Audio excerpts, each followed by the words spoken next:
¿Por qué empezar con esta imagen? Porque representa el que nacimos para el movimiento. Entonces, no hay animal que le apasione más a mi hija, por ejemplo, que el chita, ¿no? Por las altas velocidades que alcanza, por ser el animal más rápido. Y esto simplemente refleja que no solamente los animales, sino también los humanos nacimos para el movimiento. Y la respuesta es tal que, por ejemplo, el músculo, el hueso, el cartílago tienen sensores mecánicos que gracias a percibir un estímulo, ya sea de tracción, de aplastamiento, de torsión, es como se logra intercambiar nuestro músculo viejo por un músculo nuevo, o nuestro hueso viejo por un hueso nuevo, o el cartílago viejo por un cartílago nuevo.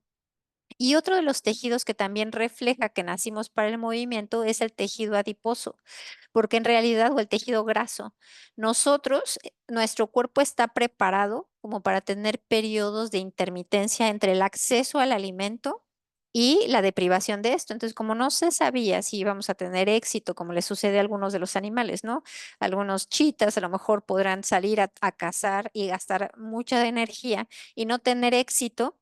Pasa exactamente lo mismo, o eso nos sucedía a nosotros, y por eso nuestro tejido graso se adaptaba para poder almacenar energía cuando sí podíamos tener acceso a ella y poder utilizarla como fuente de energía.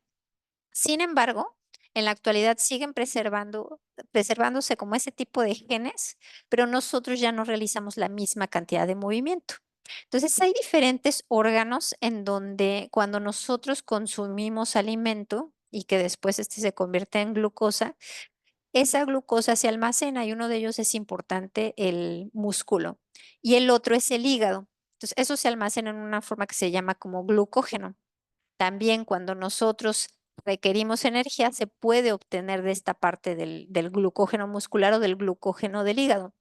Sin embargo, como nosotros estamos teniendo un acceso muy importante a la comida y comemos y comemos y comemos, pues esos depósitos ya se llenan por completo, ya no hay dónde almacenar ese exceso de energía y por eso es que muchas personas están presentando resistencia a la insulina porque es una forma en la que su cuerpo dice, yo ya no puedo almacenar más energía porque todos mis depósitos están llenos, ¿no?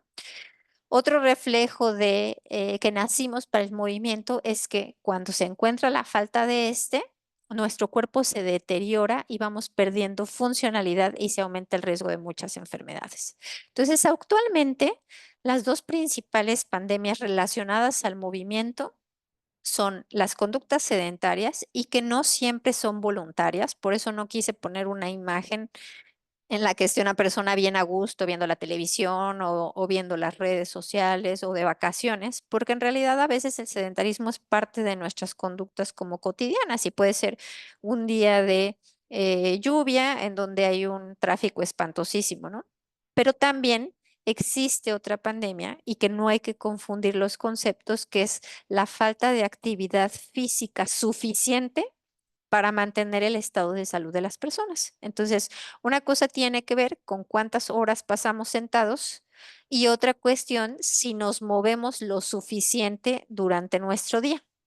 Entonces, sí hay unos lineamientos relacionados a cuánto sería lo mínimo que nos deberíamos de mover de acuerdo al grupo etario al que nosotros pertenecemos.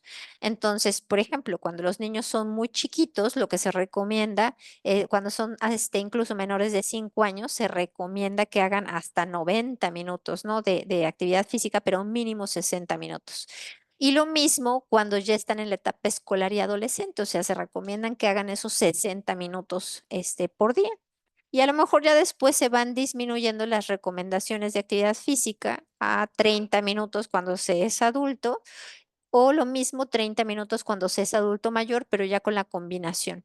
Si se fijan, en todos los grupos etarios, anteriormente nada más decían, ay, es importante el ejercicio aeróbico, pero ya en todos los grupos etarios dicen, tú tienes que realizar ciertas actividades que impliquen o que te mejoren el balance, ciertas actividades que te mejoren la flexibilidad, la capacidad aeróbica o lo que se conoce como cardio o la resistencia cardiovascular y también la fuerza muscular. Antes el desglose de estas recomendaciones solo existía para adultos mayores, pero ahora ya lo podemos encontrar en todas las etapas. Entonces, esas son las recomendaciones como de actividad física mínima para mantener el estado de salud. Cuando alguien habla de actividad física, a veces se entremezcla con realizar ejercicio, cuando en realidad no son la misma cosa. Actividad física es cualquier movimiento que nosotros realizamos a lo largo del día que implica un gasto de energía y en una definición más reciente dicen, pues somos personas moviéndonos con intereses particulares, como con un aspecto social, que a veces esta parte nos genera como la solidaridad y el alcance de ciertos logros como personales y hasta logros grupales.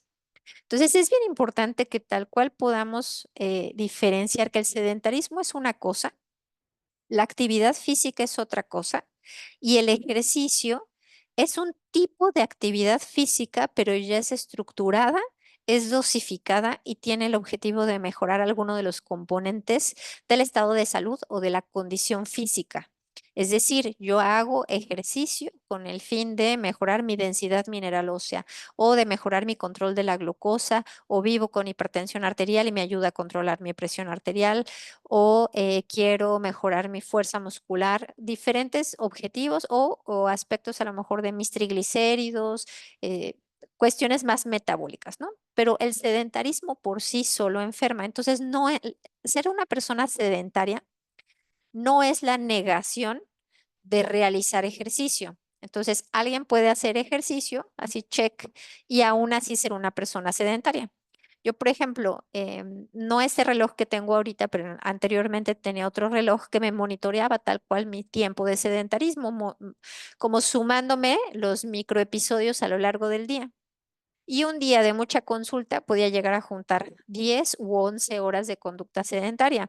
No porque estuviera yo todo el tiempo sentada dando consulta, porque por cada paciente me paraba, iba por el expediente, me sentaba, pero a la hora de que se me hacía la sumatoria de los micromomentos, más el tiempo de manejar, el tiempo de cada una de las consultas, de desayunar, de comer, de cenar, ¿no? Si hacía algún trabajo en la computadora, les digo, podía llegar a tener 11 horas, ¿no? Entonces, una persona que al menos yo casi todos los días tengo más de 10,000 pasos, hago ejercicio, pero aún así tengo el factor de riesgo de ser sedentaria, ¿no? Entonces, el sedentarismo por sí solo es un factor de riesgo. Se le ha atribuido un incremento en el riesgo de demencia, en el riesgo cardiovascular, en disminuir la capacidad como respiratoria, lo que se mide como el consumo máximo de oxígeno, o sea que tanta capacidad tenemos para hacer esfuerzos.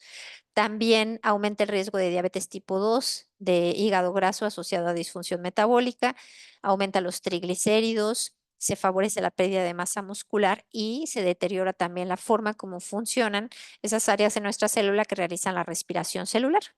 Entonces les decía, y así lo podemos reflejar, tal cual es un factor de riesgo que incrementa la mortalidad, ¿no? El riesgo de morir por cualquier cosa, pero también aspectos cardiovasculares, algunos tipos de cáncer que son asociados a vivir con sobrepeso y obesidad, como sería el cáncer de mama, el cáncer de endometrio, ¿no? Y también deteriora nuestra capacidad física para hacer diferentes cosas. Aumenta el riesgo de tener diabetes, disminuye la calidad como se encuentra la parte interna de nuestros vasos sanguíneos y puede generar dolores múltiples, ¿no? Por las contracturas, por la postura, etcétera, ¿no? Ni qué contarles porque la mayoría hemos llegado a vivir con eso. Entonces, es bien importante a lo mejor ya no decir tal cual oye, ¿eres sedentario o no eres sedentario? No, sino especificando bien. A ver, si uno duerme 8 horas, le quedan a uno 16 horas despierto. De esas 16 horas, ¿cuántas pasan sentados, semiacostados, recostados, en hamaca o de pie, pero sin moverse? Y a partir de eso van a saber cuántas horas de sedentarismo tienen. Si les es difícil imaginarlo, también pueden tener la retroalimentación pues con el monitoreo de horas pantalla que puede tener su computadora u horas pantalla en su celular. Y de tal forma que yo puedo decir, ah, bueno, pues quedo tablas porque las mismas horas que paso en conducta sedentaria son las mismas horas que yo me muevo, o si está ganando la parte de, el sedentarismo o si está ganando la parte de la actividad física. Sin embargo, Existen dos fenómenos, uno que es el sedentarismo persistente y otro el sedentarismo interrumpido. Afortunadamente esto salió como mucho en auge porque anteriormente, pues, decían: "Es que disminuye el sedentarismo, disminuye el sedentarismo". Pues sí, pero no va a dejar uno de trabajar, ¿no? O sea, si esa es mi forma como trabajo, ni modo que deje de trabajar, para ser físicamente más activo, ¿no? Si ahora después voy a tener 2 problemas, no tengo dinero y ahora también estoy, enfermo y deprimido, ¿no? Entonces, afortunadamente salió este concepto y el que hace mucho más daño es el sedentarismo persistente.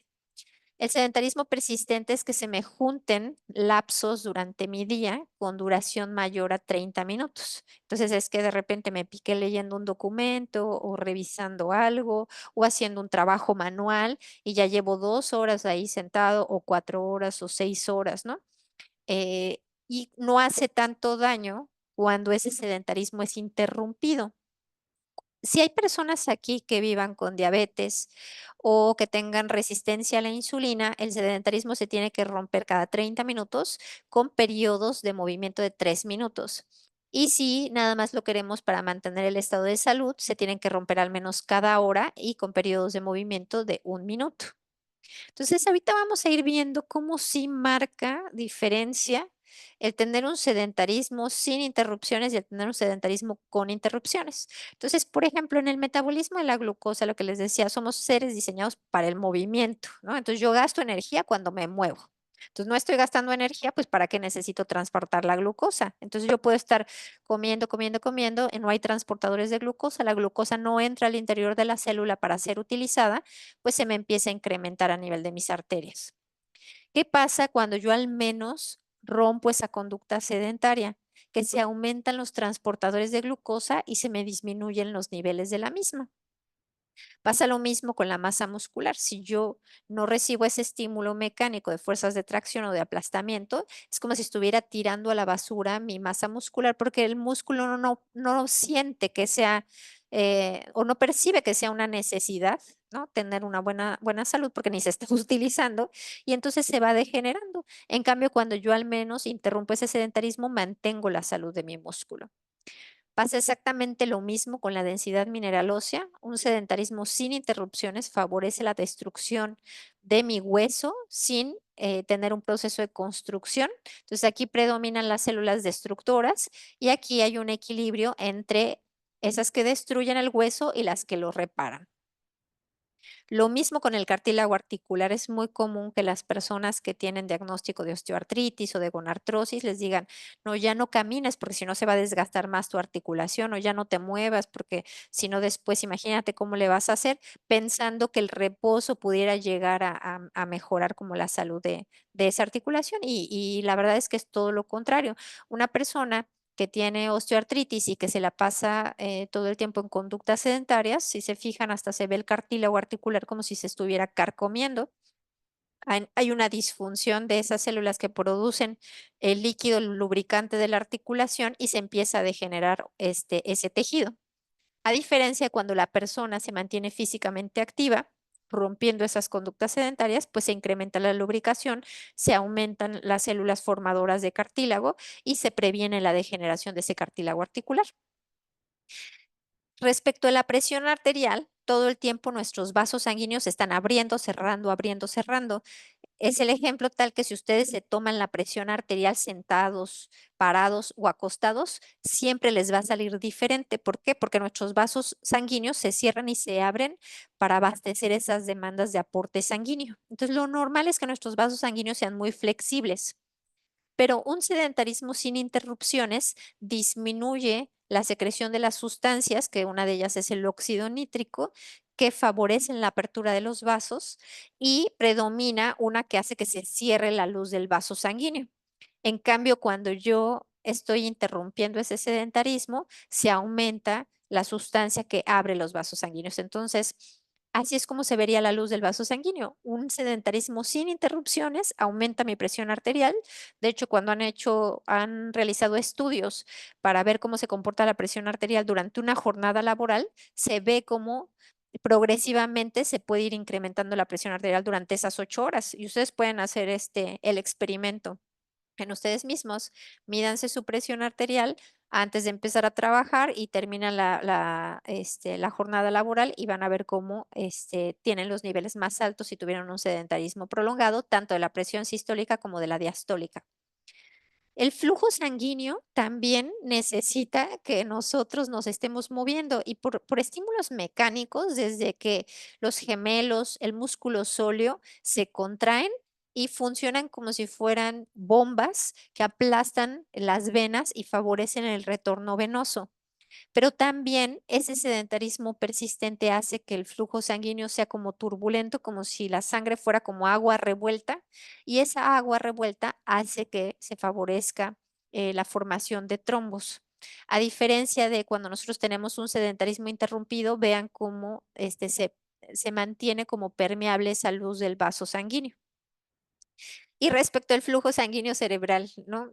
Un sedentarismo sin interrupciones cierra la luz de ese vaso sanguíneo y rompiéndolo, vean cómo se mantiene. Entonces también es normal que después de que ya llevo mucho tiempo sentado y tratando de darle vueltas a lo mejor a algo que quiera resolver, pues ya no me pueda concentrar, no pueda tener capacidad de resolución de algún problema o de planeación incluso ahí estratégica.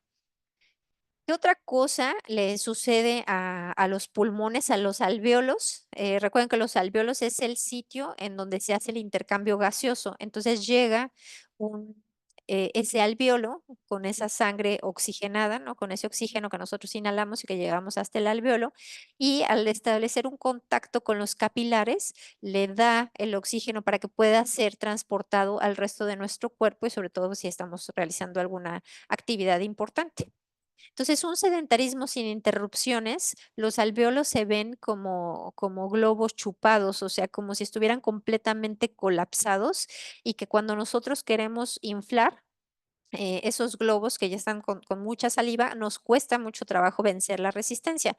En cambio, cuando nosotros rompemos el sedentarismo con actividad física, se mejora la comunicación entre ese intercambio gaseoso a nivel del alvéolo y los capilares. Entonces, ¿esto en qué se traduce a nivel del cerebro? Pues que no le llega suficiente sangre porque la luz del vaso está cerrada. La sangre que le llega seguramente no va a estar bien oxigenada porque no hubo un adecuado intercambio entre los alvéolos y los capilares y no tiene un adecuado aporte de energía porque existe resistencia a la insulina y no hay una puerta como de entrada de la glucosa. ¿Eso en qué se va a reflejar? En que no tengamos buena atención para realizar nuestras cosas, que no tengamos buena memoria, que se nos empiece a dificultar la capacidad de planeación, incluso la parte de la flexibilidad cognitiva. Y en otros aspectos, ¿por qué se aumentan como ciertos dolores? Aquí es el ejemplo de la lumbalgia o el dolor de espalda baja. Entonces, lo que podemos ver es que entre vértebra y vértebra nosotros tenemos los discos intervertebrales, que son como si fueran especie de plastilina, que al momento que nosotros flexionamos la columna o extendemos la columna, ayudan a amortiguar el movimiento, a moldearlo. Esos discos vertebrales sufren diferentes gradientes de presión dependiendo de la posición que nosotros tenemos. Entonces, cuando estamos de pie, digamos, tienen una presión del 100% entre la cuarta lumbar, la tercera lumbar y la cuarta lumbar, pero cuando vamos teniendo diferentes posturas, vean cómo va cambiando la presión en ese disco intervertebral de tal forma que la peor posición en la que nosotros nos podemos poner, en donde sufre bastante nuestro disco intervertebral, es cuando estamos como inclinados, ¿no? Entonces aquí siempre les hago la broma, ¿no? A los que les guste ver el celular o ponerse a leer mientras van al baño, pues es la peor postura en la que sus discos intervertebrales están sufriendo.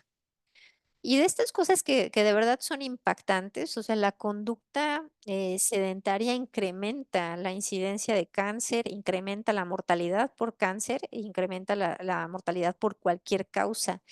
Y no solamente, la presencia de algunos tipos de cáncer, y les digo, y de la mortalidad por cáncer, sino que también quien ya esté viviendo con este diagnóstico, vean la diferencia entre permanecer completamente sedentario o ser físicamente activo.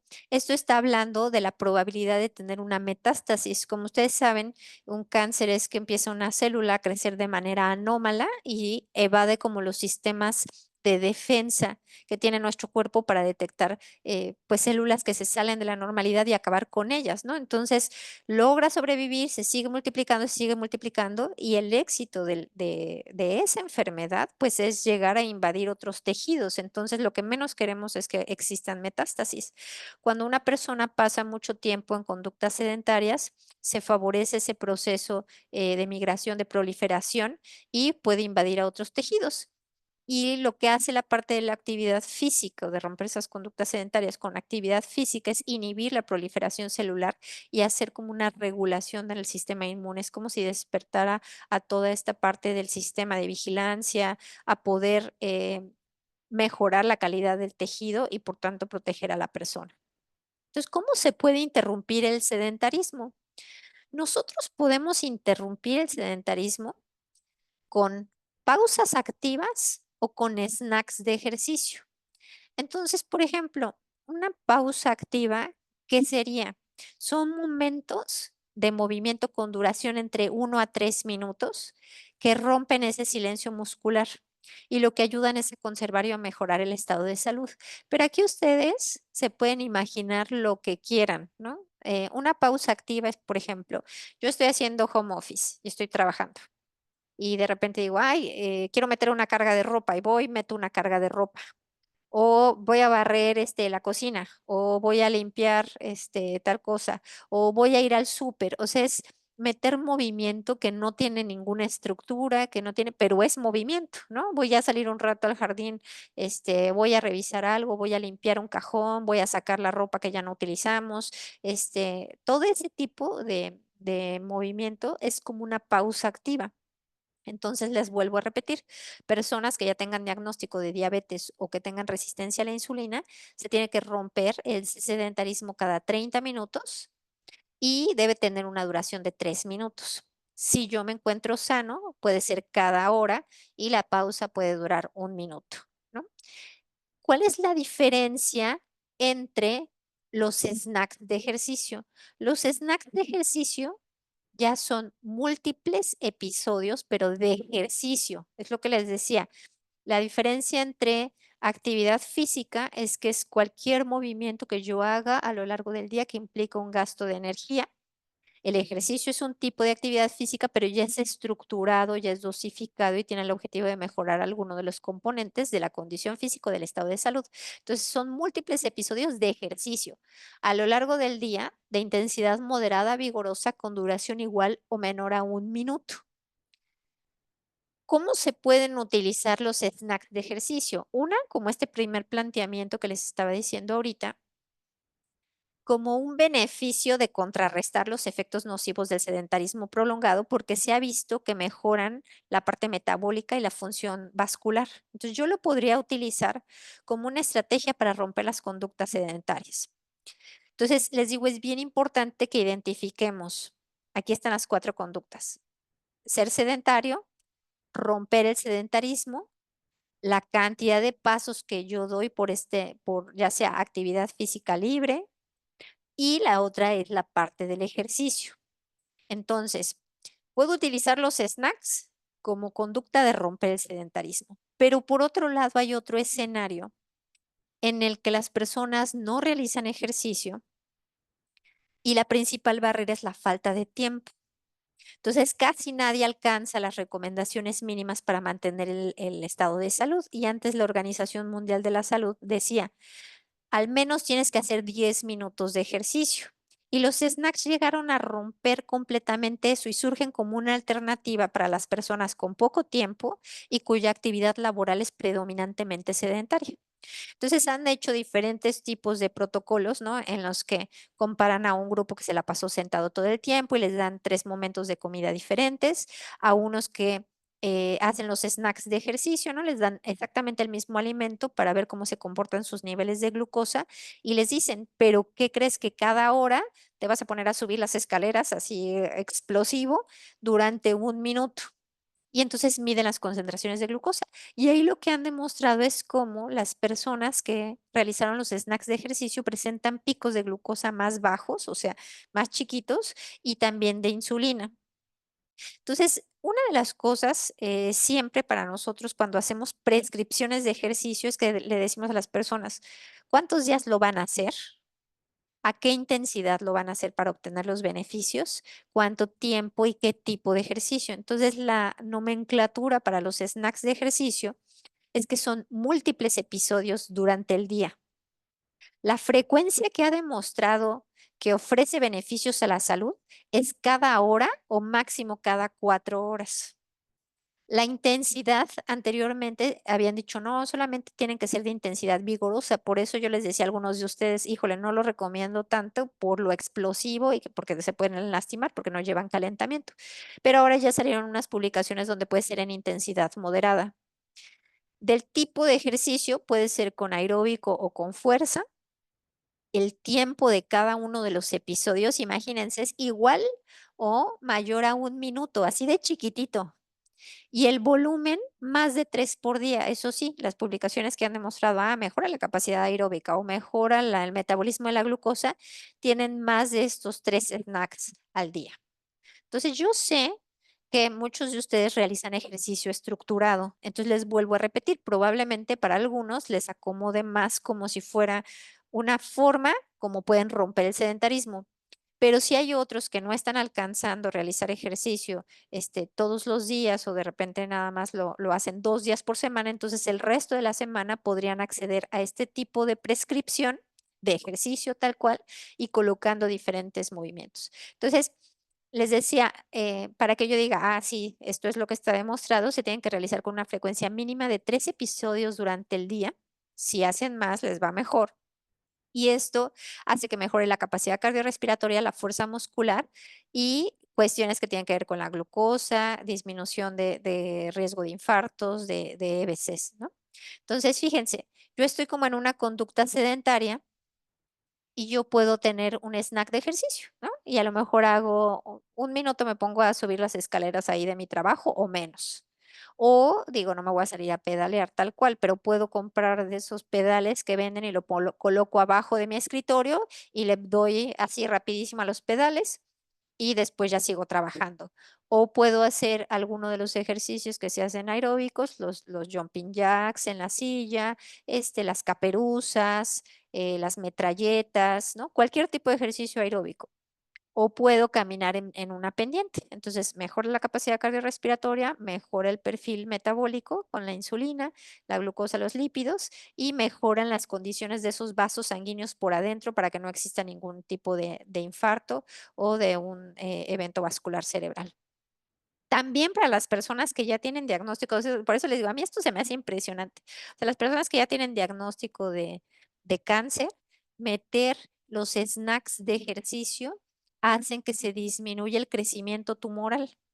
Entonces, simplemente por eso les digo, es realzar cómo nacimos tal cual para el movimiento y entonces la falta de movimiento es lo que nos está enfermando y que tenemos que desaprender muchas cosas porque también hay diferentes enfermedades que han ido como viviendo este cambio de pensamiento, ¿no? O sea, uno de ellos es el cáncer, como antes se decía, no, pues para que se recupere tiene que reposar y ahora dicen, no, se tiene que mover porque si se mueve le va mucho mejor, ¿no? O una persona después de que tuvo un infarto también decía, no, que descanse para que se recupere y ahora saben que no, se tiene que mover y gracias a realizar ejercicio va a estar mucho mejor.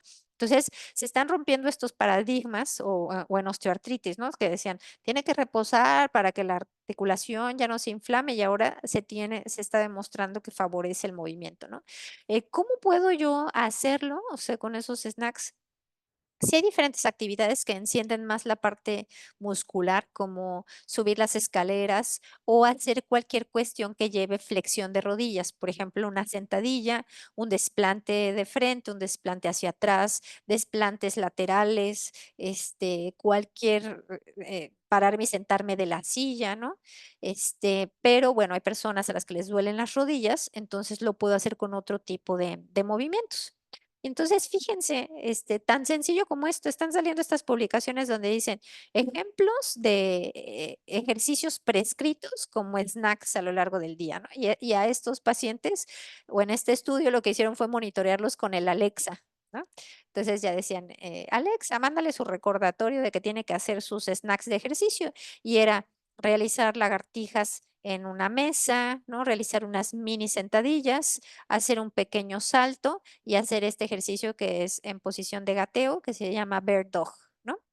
Entonces, no es que forzosamente tengan que hacer estos ejercicios. Yo les decía el otro día a unos pacientes. Es que hasta incluso si fui a medicina física y rehabilitación porque tengo secuelas de un esguince de tobillo y me dejaron diferentes ejercicios para rehabilitarme, pues podría utilizar los ejercicios de rehabilitación como si fueran mis snacks de ejercicio y así yo voy cumpliendo durante toda pues la jornada laboral o durante mi día y a la par me voy rehabilitando de lo que me sucedió. Están saliendo también estos estudios, ¿no? De que la gente no alcanza las recomendaciones mínimas de ejercicio de fuerza para mantener el estado de salud, y entonces están comparando, este, si hay ganancias con diferentes formas de entrenar. Entonces les llaman los guerreros de fin de semana, que hacen solamente un día, ¿no?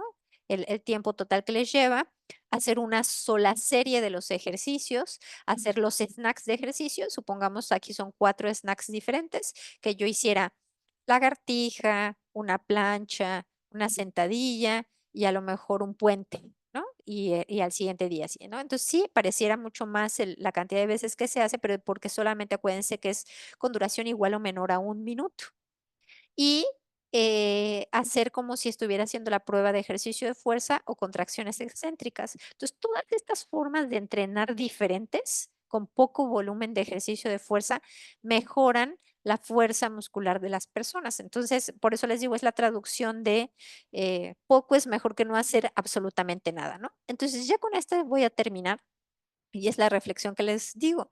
A veces pareciera que para que algo nos funcione, tenemos que disfrazarnos de deportistas, con tenis de deportista, ¿no? Peinado de deportista, ir a un club o cosas muy sofisticadas, cuando en realidad dentro de nuestro mismo ambiente podemos en sumatoria estar tomando micro decisiones que van a mejorar o van a impactar en nuestro estado de salud. Entonces, si esas pequeñas decisiones de repente, ay, no, mejor me quedo aquí sentado, influyen mucho en que yo a lo largo del día rompe el sedentarismo y pueden ser con ciertos ejercicios estructurados, ¿no? Como los snacks de ejercicio, o pueden ser con pausas activas y así voy también dándole como salida, a lo mejor algunos pendientes que pueda llegar a tener en la casa o de compras que yo quiera realizar. Entonces, voy a dejar de compartir y ahorita abro a las preguntas.